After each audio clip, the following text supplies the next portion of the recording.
One day, James had to wait at the station till Edward and his train came in. This made him cross. Late again!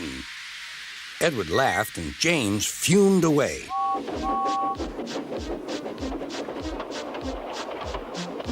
After James had finished his work, he went back to the yard and puffed onto the turntable.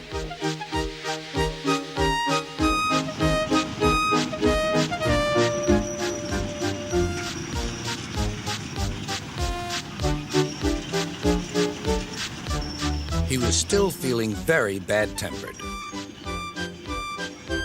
"Edward is impossible," he grumbled to the others. "He clanks about like a lot of old iron, and he is so slow, he makes us wait." Thomas and Percy were indignant. "Old iron? Slow? Why, Edward could beat you in a race any day." "Really," said James, "I should like to see him do it."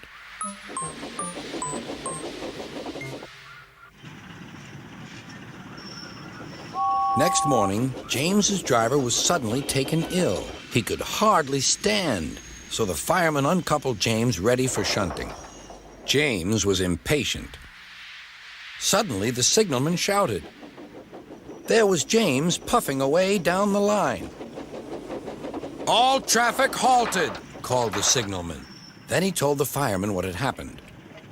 Two boys were on James's footplate fiddling with the controls. Phew! They tumbled off and ran when James started. The signalman answered the telephone.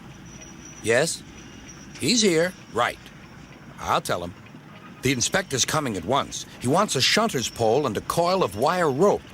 "What for?" wondered the fireman. "Search me, but you'd better get them quickly." The fireman was ready when Edward arrived.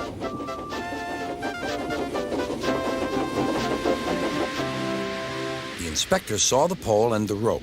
"Good man, jump in."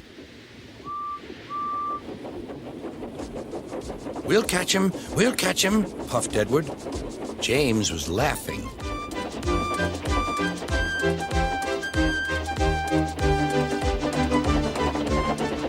What a lark, he chuckled to himself. Suddenly, he was going faster and faster. He realized that he had no driver. "What shall I do? I can't stop! Help! Help!" We're coming, called Edward.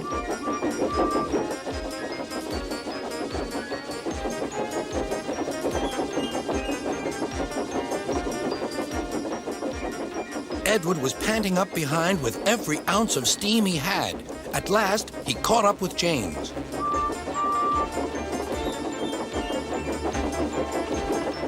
"Steady, Edward," called his driver. The inspector stood on Edward's front, holding a noose of rope in the crook of the shunter's pole. He was trying to slip it over James's buffer. The engines swayed and lurched.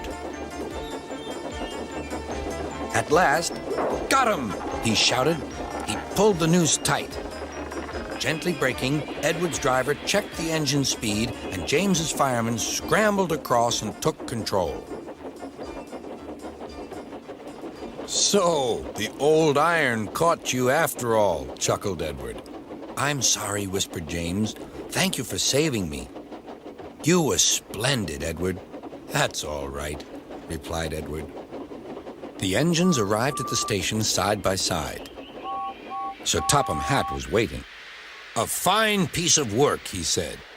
"James, you can rest and then take your train." "I'm proud of you, Edward. You shall go to the works and have your worn parts mended." "Oh, thank you, sir," said Edward. "It'll be lovely not to clank."